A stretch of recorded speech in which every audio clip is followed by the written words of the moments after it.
Hello friends, तो आज की हमारी वीडियो का आप टाइटल देख के समझ चुके होंगे कि आज हम डिस्कस करने वाले हैं अपने फिजिकल फार्मास्यूटिक्स फर्स्ट का क्वेश्चन पेपर। और ये क्वेश्चन पेपर हमारा जो है 2021 का है। अब आपको यहाँ पे ये दिख रहा होगा 2019 से 2020, बट एक्चुअल में ये हमारे इसी साल जो कैरी ओवर के एग्जाम होते हैं उनका है। तो आप समझ सकते हैं कि ये इसी साल का है, तो आप लोगों के जो एग्जाम होने वाले हैं उनके लिए कितना ज्यादा हेल्पफुल होगा।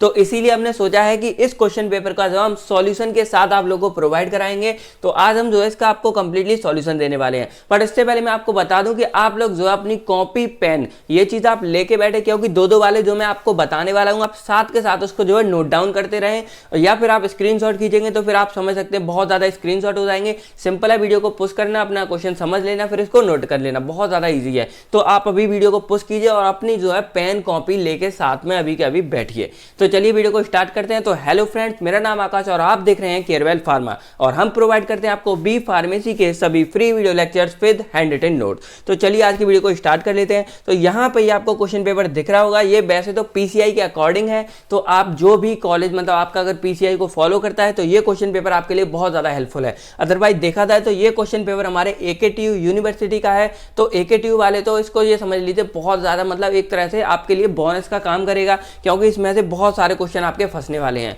अब जो हमारी वीडियो को रेगुलर देखते हैं, केयरवेल फार्मा की रेगुलर वीडियोस देखते हैं, उनको एक चीज पता होगी कि हम लोगों ने जो अपना सिलेबस जो है कंप्लीट करा चुके हैं। फिजिकल फार्मास्यूटिक्स का एक एक टॉपिक जी एक्सप्लेन किया है, तो वो सारी लिंक आपको डिस्क्रिप्शन में मिलेगी। उसके बाद देखा जाए तो हमने इंपॉर्टेंट क्वेश्चन की सीरीज बनाई थी। तो अगर आप लोग इस पेपर को देखेंगे तो आप यहाँ पे समझेंगे कि हमारे इंपॉर्टेंट क्वेश्चन के उसमें से बहुत सारे क्वेश्चन हैं जो इसमें मिल रहे हैं। मतलब ये है कि इंपॉर्टेंट क्वेश्चन बहुत ज़्यादा हमारे हेल्पफुल हैं। तो आप उनको जो है चेकआउट कर सकते हैं जाके, वो भी आपको डिस्क्रिप्शन में लिंक मिल जाएगी। अब चलिए हम जल्दी से क्वेश्चन को यहाँ समझ लेते हैं। तो यहाँ पे हमारे 10 क्वेश्चन है 2 मार्क्स से, तो इसको मैं अभी सॉल्व करूंगा, तब मैं इसको आपको बता दूंगा। इसके बाद हमारे बी सेक्शन है, यहाँ पे हमारे 3 क्वेश्चन है। तो यहाँ पे आप ये देख सकते हैं, ये हमारे 3 क्वेश्चन हैं। फिर हमारे यहाँ पे आते हैं सी सेक्शन, यहाँ पे हमारे 7 क्वेश्चन है, जिसमें से हमको 5 करने हैं और हमें 7 मार्क्स का एक है। तो टोटल हमारे ये क्वेश्चन पेपर है, ये हमारा आता है यहाँ पे 75 मार्क्स का। तो आप जितने अच्छे मार्क्स ला सकते हैं इतना आपके लिए अच्छा है। तो चलिए वीडियो को स्टार्ट कर लेते हैं और समझ लेते हैं हम इसके सॉल्यूशंस को।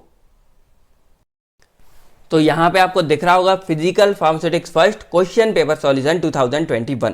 तो ये 2021 का ही माना जाएगा, क्योंकि इसको जो कैरी ओवर वाले एग्जाम है वो अभी हुए हैं फरवरी या जनवरी में हुए हैं, तो इसी साल हुए हैं, शायद लेट हो सकते हैं, लेकिन ये हमारे लिए बहुत ज़्यादा हेल्पफुल है। तो चलिए यहाँ पे ये हमारे 10 क्वेश्चन आप देख रहे होंगे। पहला हमारा डिफाइन क्रिटिकल सॉल्यूशन टेम्परेचर। तो साथ के साथ सॉल्यूशन देख लेते हैं और आप लोग जो अपनी कॉपी पेन लेके तैयार हो जाइए लिखने के लिए या समझने के लिए। तो सबसे पहले हमारा क्वेश्चन यहाँ पे है कि डिफाइन क्रिटिकल सॉल्यूशन टेम्परेचर।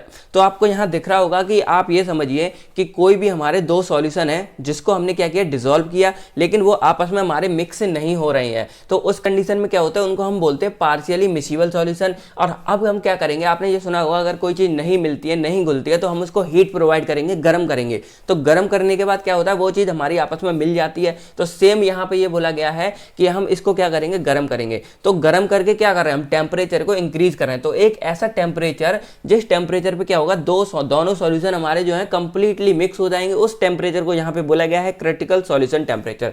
इसके ऊपर जो है एक बड़ा क्वेश्चन भी कभी कभी आता था, जिसमें बस चीज यही होगी, बस आपको क्या कर देंगे, आपको एप्लीकेशन लिखने होंगे और लिमिट एक आध ये 2-4 चीजें भर जाती हैं, साथ में आप डायग्राम वगैरह भी फिल कर देना। तो इसके ऊपर भी जो है हमारी वीडियो ऑलरेडी बनी हुई है। बाकी कुछ ऐसे टॉपिक होंगे जिस पर नहीं बनी है तो उस पर हम बना देंगे रेगुलर वीडियो।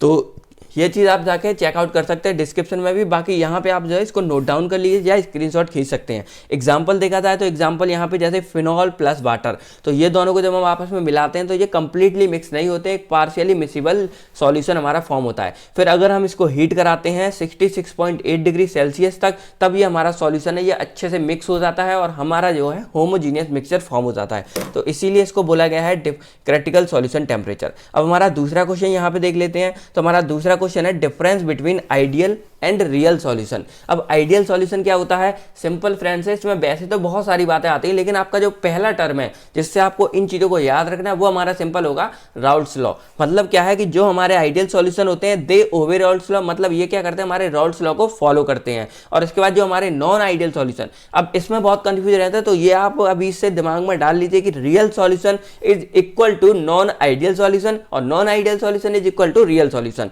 तो ये दोनों आपस में सेम है, तो जब भी आपको पूछे आपको दोनों में कंफ्यूज नहीं होना है। अब रियल सॉल्यूशन होते हैं वो होते हैं जो ऑब्वे नहीं करते राउल्ट्स लॉ को। अब हमको सिंपल क्या करना है, अब हमने जैसे ये बना दिया, अब 2 मार्क्स के अकॉर्डिंग है तो एक एक आगे की प्रॉपर्टीज हम किसी भी राउल्ट्स लॉ की लिख देंगे इन दोनों को कंपेयर करते हुए। तो यहाँ पे हमने एक लिखा है कि the interaction between the component are similar to those in the pure component. मतलब आप इसको सिंपल लैंग्वेज में ये समझिए कि जितना हमारा राउल्ट्स लॉ क्या होता है, जितने हमारे टोटल कंपोनेंट्स हैं उन सबका इक्वल जो है हमारे फाइनल कंपोनेंट के बराबर आना चाहिए। मतलब जैसे हमारे a प्लस बी प्लस सी इन तीनों का जो वेट, एग्जांपल बता रहा हूँ, जैसे वेट है हमारा तो वो इन तीनों का वेट का इक्वल का आना चाहिए। मतलब वही है जो हमारा प्लस का स्थान जो है सेम सेम होना चाहिए। जैसे a अगर हमारा 10 है, b हमारा 10 है, c हमारा 10 है, तो तीनों को जब हम जोड़ेंगे तो 30 आना चाहिए। तो हमारा जो फाइनल कंटेनर है उसका वेट भी 30 आना चाहिए, तब हम कहेंगे राउल्ट्स लॉ फॉलो कर रहा है। लेकिन ऐसा अगर नहीं होता है कि 30 की जगह अगर वो 29 आता है या 28 आता है या 32 या 33 आता है, तब हम कहेंगे ये हमारा क्या है, फेल हो जाता है।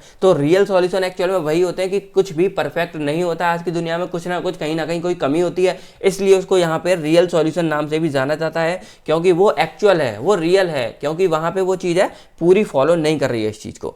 तो ये हमारा सिंपल है, इसको आप यहाँ पे तुरंत नोट डाउन कर लीजिए, पुश करके लिख लीजिए, स्क्रीनशॉट ले लीजिए। फिर हमारा तीसरा क्वेश्चन यहाँ पे हमारा आता है, इसको लिख लेते हैं डिफाइन यूटैक्टिक मिक्सचर। तो ये सिंपल ये मिक्सचर होता है कि जैसे कोई भी दो हमारे सॉलिड हैं वो अपनी उनकी प्रॉपर्टीज अच्छी खासी है, लेकिन जब वो आपस में मिक्स हुए तो मिक्स होने की वजह से क्या होता है, उनकी कुछ प्रॉपर्टीज जो है चेंज हो जाएंगी। इस वजह से क्या होगा, उसका जो बॉइलिंग पॉइंट हमारा ये है, मेल्टिंग पॉइंट, ये सब हमारा क्या हो जाता है, मेल्टिंग पॉइंट उसका रिड्यूस हो जाएगा, और रिड्यूस होने की वजह से वो मेल्ट हो जाएगा और वो सॉलिड के जो दोनों पाउडर हैं वो हमारे लिक्विड में कन्वर्ट हो जाएंगे। तो इस चीज के लिए यहाँ एग्जांपल जैसे मेंथॉल और थाइमोल, ये दोनों पाउडर हमारे होते हैं, इन दोनों को आप आपस में मिक्स करते हैं सो हमारा मेल्टिंग पॉइंट रिड्यूस हो जाता है और हमारा जो सॉलिड है वो लिक्विड में कन्वर्ट हो जाता है। इसके लिए आप ये सिंपल सा डायग्राम है, आप चाहें तो इस चीज को जरूर बना सकते हैं, इससे आपके मार्क में थोड़ा सा इंक्रीजमेंट हो जाएगा। तो सिंपल ये यूटैक्टिक मिक्सचर है, इसको भी आप नोट डाउन कर लीजिए, यूटैक्टिक मिक्सचर। अब हमारी बारी आती है चौथे क्वेश्चन की, जहां राइट अबाउट ग्लासी स्टेट। तो ग्लासी स्टेट सिंपल हमारा है, इसको हम एक बात लाइन में बोले तो सुपर कूल्ड लिक्विड, मतलब एक ऐसा लिक्विड है, मतलब लिक्विड है उसको पहले हमने क्या किया, कूल किया। तो लिक्विड हमारे क्या होते हैं, फ्रीज में अगर रख दोगे आप पानी, तो पानी लिक्विड है, क्या बन जाता है, बर्फ बन जाता है। तो लिक्विड से हमारा क्या बना, सॉलिड। लेकिन अगर हम उसको और ज्यादा गर्म, और ज्यादा ठंडा करें, और ज्यादा कूल करें, और ज्यादा कूल करें, तब वो क्या हो जाएगा, सुपर कूल्ड लिक्विड हो जाएगा। मतलब आप सिंपल समझिए, बहुत ज्यादा कूल कर दिया, इस वजह से वो क्या हो गया, सुपर कूल्ड लिक्विड हो गया। और इसी स्टेट को बोला जाता है ग्लासी स्टेट। और जो हमारे कांच के होते हैं, जो कहते हैं ग्लास का, जैसे कांच की ग्लास हो गई या और भी चीजें होती है, वो मोस्टली जो है हमारे इसी टेक्निक से बनाई जाती हैं, ग्लासी स्टेट यानी कि सुपर कूल्ड लिक्विड। तो सिंपल है फ्रेंड, इसको भी आप नोट डाउन कर सकते हैं यहाँ पे। अब हमारी बारी आती है यहाँ पे 5वां क्वेश्चन हमारा है डिफाइन सरफेस फ्री एनर्जी। तो यहाँ पे आप समझ रहे होंगे सरफेस फ्री एनर्जी क्या है। तो कोई भी जैसे लिक्विड है, उसका जब हम क्या करते हैं, उसका वर्क हमको डन करना, मतलब उसका एक तरह से हमको इंक्रीज करना है लेंथ, तो ये हमारी कहलाती है सरफेस फ्री एनर्जी। इसके ऊपर ही हमारी सेपरेट वीडियो है, वो आप जाके एक बार चेकआउट कर सकते हैं, आपको डिटेल्स में सारा कुछ समझ आ जाएगा। तो इसको भी आप जहाँ नोट डाउन कर सकते हैं। इसका फॉर्मूला हमारा होता है W = गामा और डेल्टा ए। तो गामा ये हमारा ये यहाँ पे सरफेस टेंशन है, डेल्टा ए एरिया जो हमने इंक्रीज किया, और वर्क डन कितना में, वही हमारी मेन होगी सरफेस फ्री एनर्जी। सिंपल है फ्रेंड्स, यहाँ पे मुझे लिखने के लिए अभी कुछ नहीं मिल रहा तो मैं आपको और अच्छे समझा पाता। अब हमारी बारी आती है analyst the method for determining surface tension. तो सिंपल यहाँ पे हमको सरफेस टेंशन है उसके मेथड को एनालिस्ट करना है। अब आप समझ सकते हैं ये हमारा 2 मार्क्स के अकॉर्डिंग है, तो इसमें जो है हम बहुत ज़्यादा डिटेल्स में सारी चीज़ें नहीं बता सकते। तो इसका सिंपल तरीका है, आप एक सरफेस टेंशन की डेफिनेशन डालिए, अगर डाल सकते हैं तो डालिए, अदरवाइज इसके जो 4 मेथड होते हैं हमारे सरफेस टेंशन के, उसको आप यहाँ पे लिख दीजिए केवल लिस्ट की तरह, जैसे मैंने यहाँ पे लिख रखे हैं, और आपका जो ईजी तरीके से आप यहाँ पे कर लेंगे। तो इस तरह से आप चाहें तो इसको यहाँ पे नोट डाउन कर सकते हैं। अब सरफेस टेंशन क्या होती है, ये सिंपल हमारा होता है कि गामा = फोर्स अपॉन लेंथ, यानी कि सिंपल हम कह सकते हैं कि इसका मतलब गामा जो है वो हमारा यहाँ पे unit length that must be applied parallel to the surface. तो यानी कि नीचे से, इसके ऊपर भी मैंने पूरा एक्सप्लेन कर रखा है कि हमारी एक पूरी लेयर है, उसको नीचे से थोड़ा सा फोर्स अप्लाई हो रहा है, ऊपर हमारा थोड़ा जा रहा है। तो यहाँ पे छोटी वीडियो में इतना समझाना पॉसिबल नहीं होता है, तो उसके लिए आपको डिस्क्रिप्शन में अलग से वीडियो, मैं हर वीडियो को ट्राई करूंगा कि मतलब वीडियो को कंटेंट वो कर सकूं। फिर आपको करना क्या है, इस वीडियो को जो है आपको वॉच लेटर में या कहीं पे भी आप चाहो सेव कर सकते हो। फिर इस वीडियो के में जाना है, बार बार आपको डिस्क्रिप्शन चेक करना है और जो जो इंपॉर्टेंट वीडियो, क्योंकि इसमें जो पेपर में आए हुए हैं तो आप समझ सकते हैं सारे के सारे टॉपिक हमारे इंपॉर्टेंट है, तो उस टॉपिक को आपको जो है वीडियो का देख लेना है, समझ लेना है, फिर इस वीडियो पर वापस आना है और नेक्स्ट क्वेश्चन आपको इसी तरह देख लेना है। तो ये बहुत जरूरी है कि आप इस वीडियो के जितने भी क्वेश्चन है उसको आप अच्छे से जो अपना समझ सकें। अब बारी आती है हमारे यहाँ पे 7वें question, what do you mean by protein binding. तो सिंपल ये है कि जैसे आप ये समझिए हमारा ड्रग है, तो ड्रग हमने बॉडी में लिया, तो उसमें हमारा जो ड्रग है तो बॉडी के अंदर होते हैं प्रोटीन, तो वो ड्रग उस प्रोटीन के साथ जाके मिक्स होकर क्या बनाता है, कॉम्प्लेक्स फॉर्म करता है और उसी को बोलते हैं प्रोटीन कॉम्प्लेक्स या कॉम्प्लेक्स फॉर्मेशन बोलते हैं प्रोटीन बाइंडिंग का। तो सिंपल इसी तरह मैंने यहाँ पे एक डायग्राम भी बना रखा है, तो ये समझिए जैसे ये हमारी है बॉडी के अंदर की प्रोटीन साइट और ये हमारे हैं ड्रग्स, तो ड्रग्स जाके हमारी प्रोटीन साइट पे अटैच हो जाएंगे और ये दोनों फॉर्म करेंगे कॉम्प्लेक्स की तरह। अब अगर कॉम्प्लेक्स वर्ड से आपको अगर वो लग रहा हो कि ये अजीब है, तो आप सिंपल समझिए कि कोई चीज़ हमारी अलग अलग है, इंडिविजुअल है तो वो हमारी अलग है, लेकिन जैसी कोई 2-4 चीज़ें या 2 से अधिक चीज़ें एक साथ ग्रुप में फॉर्म हो जाती हैं तो उसको हम यहाँ पे कॉम्प्लेक्स बोल देते हैं। सिंपल इतना सा इसका फंडा है। अब हमारा 8वां क्वेश्चन है डिफाइन पीएच। तो मैंने यहाँ पे सोरेनसन पीएच स्केल का इसलिए डाला है क्योंकि आप कंफ्यूज ना हो, कई बार ऐसा होता है कि डायरेक्टली आपसे पूछ लेंगे कि डिफाइन सोरेनसन पीएच स्केल और कई बार आपको कहेंगे सिंपल पीएच लिखना है। तो आपको सिंपल लिखना क्या है कि अगर सोरेनसन देते हैं तो आपको सिंपल इतना बता देना है कि इस पीएच स्केल को हमें दिया है सोरेनसन ने, और जो मेन इसकी लाइन है वो ये है कि pH defined as negative logarithm of the hydrogen ion concentration, और इसका फॉर्मूला आपको लिख देना है pH is equal to minus log H positive. अब चाहे आप अपने मन से भी लिख सकते हैं कि पीएच हमारा जो होता है वो एसिडिटी बेसिसिटी इस चीज़ को पता करने के लिए होता है, कोई भी सॉल्यूशन की तरीके होते हैं, बहुत सारी चीज़ें होती हैं। तो अगर ये लॉन्ग क्वेश्चन में भी आता है तब भी आप इसको जो है ईजी तरीके से कर देंगे। अब हमारा क्वेश्चन आता है 9 में कि व्हाट इज ईडीटीए। तो यहाँ पे जो है ईडीटीए डिफाइन करने के लिए क्या है कि ये एक सिंपल स्ट्रॉन्ग चैलेटिंग एजेंट होता है। इसकी फुल फॉर्म आप लिख देंगे इथाइलिन डाई अमीन टेट्रा एसिटिक एसिड। उसके बाद इसका जो आप डायग्राम है अगर हो सके तो आप इसको बना दीजिए और आपका ये क्वेश्चन जो है कंप्लीट हो जाएगा। इसको भी आप जो है नोट डाउन कर सकते हैं। लास्ट क्वेश्चन यहाँ पे हमारे 2 मार्क्स का वो है डिफाइन बफर कैपेसिटी। तो सिंपल है कि द अमाउंट ऑफ एसिड और base that must be added to the buffer to produce the unit change of pH. तो यहाँ पे बफर की कैपेसिटी हमको पता लगनी है। यहाँ पे आप सिंपल अगर वर्ड से समझ रहे होंगे तो कोई बफर है उसका काम क्या होता है कि वो पीएच को चेंज होने से रोकता है। तो यहाँ पे कैपेसिटी का मतलब है कि वो कितनी देर तक कितने अमाउंट के एसिड या बेस को पीएच को चेंज करने से रोक सकता है। इसके ऊपर भी हमारी सारी वीडियो है तो डिस्क्रिप्शन में आपको मिलेंगी। तो यहाँ पे इसका आप यहाँ नोट डाउन कर सकते हैं। फॉर्मूला हमारा इसका यही होता है beta is equal to delta V upon delta pH. V ये हमारा हो गया buffer capacity, delta V amount of acid या बेस जो हमने इसमें ऐड किया वो चीज़ हो गई, फिर डेल्टा पीएच हमारा हो गया चेंज इन पीएच। तो सिंपल ये थे। आइए चलते हैं अब अपने सेक्शन बी और इनकी तरफ जाके देख लेते हैं क्या कैसे कर सकते हैं।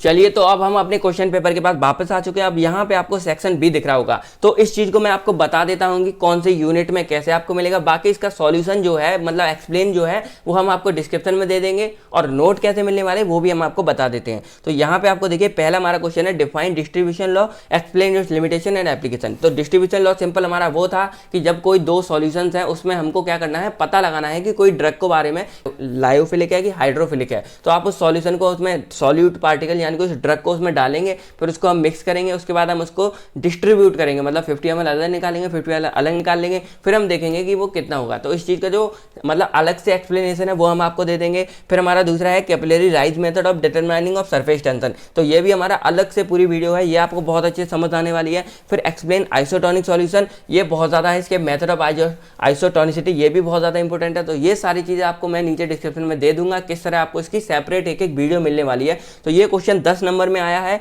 और बहुत ज़्यादा इंपॉर्टेंट है और हमारे इंपॉर्टेंट क्वेश्चन की वीडियो की सीरीज में भी है, तो वो भी आप देख सकते हैं। तो इस वीडियो को आप जो है इनके जो डिस्क्रिप्शन में मिलेंगी लिंक, उसको आप जाके जरूर देखना, बहुत ज़्यादा इंपॉर्टेंट है। बस उससे पहले जो है बॉस लेटर में अपनी इस वीडियो को सेव कर लेना जिससे आप आगे वाले नेक्स्ट में भी देख सकें। अब हमारे सेक्शन बी आते हैं, तो यहाँ पे भी मैं आपको बता दूं कि ये राउल्ट्स लॉ है जैसे, तो इसके बारे में लिखना है। ये यूनिट फर्स्ट में है पॉलीमॉर्फिज्म में, इसके ऊपर हमने जो है छोटा सा टॉपिक लिखा है, तो इसको हम ट्राई करेंगे आप लोगों को अलग से जो है बड़ा प्रोवाइड करने के लिए क्वेश्चन। फिर हमारा स्प्रेडिंग कोएफिशिएंट है, इसके ऊपर आपको मिल जाएगा यूनिट 3 में है। फिर डिफाइन मेटल कॉम्प्लेक्स, ये हमारा जो है ये यूनिट 4 में है। तो आप इस चीज को फ्रेंड नोट डाउन करते रहिए जिससे आपको नोट ढूंढने में प्रॉब्लम नहीं होगी। तो मैं शुरुआत से बता देता हूँ, पहला क्वेश्चन हमारा ये डिस्ट्रीब्यूशन लॉ, ये यूनिट फर्स्ट में है, लिख लीजिए आप। कैपिलरी राइज मेथड ये हमारा यूनिट 3 में है। आइसोटोनिक सॉल्यूशन ये हमारा यूनिट 5 में है। फिर राउल्ट्स लॉ वाला हमारा यूनिट फर्स्ट में है। पॉलीमॉर्फिज्म वाला भी हमारा यूनिट फर्स्ट में है। फिर स्प्रेडिंग कोएफिशिएंट वाला यूनिट 3 में है। फिर यहाँ पे आता है डिफाइन मेटल कॉम्प्लेक्स, ये हमारा यूनिट 4 में है। फिर हेंडरसन हैसेलबच इक्वेशन, ये बहुत ईजी तरीके से अच्छे से हमने समझाया है। ये आपको यूनिट 5th में मिलेगा। फिर हमारा आता है एक्टिव सरफेस एक्टिवेशन, ये हमारे यूनिट 3rd में है। फिर आता है रिफ्रैक्टिव इंडेक्स, ये हमारे यूनिट 1st में है। तो इन चीज़ों को आप जो अच्छे से अभी नोट डाउन कर लीजिए। और मैं बता दूं आपको, जो हमारी वेबसाइट है www.carewellpharma.in, उस पर आप जाएंगे। आज जाने के बाद आपको मैं ट्राई करूंगा, अगर मैं अभी यहाँ स्क्रीन पे उसको लगा सकूँ तो उस पर आप जाएंगे। उसके बाद अंदर आपको नोट्स वाला सेक्शन मिलेगा, वहाँ पे जाएंगे। उसके बाद आपको 3rd सेमेस्टर के अंदर फिजिकल फार्मास्यूटिक्स फर्स्ट वो वाला आपको टॉपिक मिलेगा, वहाँ पे आप ओपन करेंगे, आपको जो है यूनिट वाइज सारी की सारी PDF मिल जाएंगी। आप उस पर क्लिक करेंगे, आप जो इजी तरीके से इनको डाउनलोड कर पाएंगे और आपको सारा सेम मिल जाएगा। बाकी आप जो वीडियो देखेंगे तो वीडियोज में आपको जो एक्सप्लेनेशन सारा मिल ही जाएगा। तो बहुत ईजी तरीके से आपको सारा कुछ मैंने प्रोवाइड करने की कोशिश की है। थोड़ा सा कॉम्प्लिकेटेड हो जाता है क्योंकि हम जो पहले से सारा कुछ कवर कर चुके हैं। तो आई होप आप लोग को जो है सारा कुछ समझ आ गया होगा, आपकी हेल्प हुई होगी। तो अगर आपको वीडियो में कुछ भी अच्छा लगा हो, बुरा लगा हो, तो आप कमेंट करके हमको जरूर बताइए। बाकी वीडियो को लाइक कीजिए, शेयर कीजिए अपने दोस्तों के साथ, क्योंकि ये बहुत ज़्यादा इंपॉर्टेंट वीडियो है। तो मिलते हैं आपसे बहुत जल्द नेक्स्ट ऐसी किसी वीडियो में। तो तब तक के लिए thank you friend, take care and bye bye. All the best for your exam.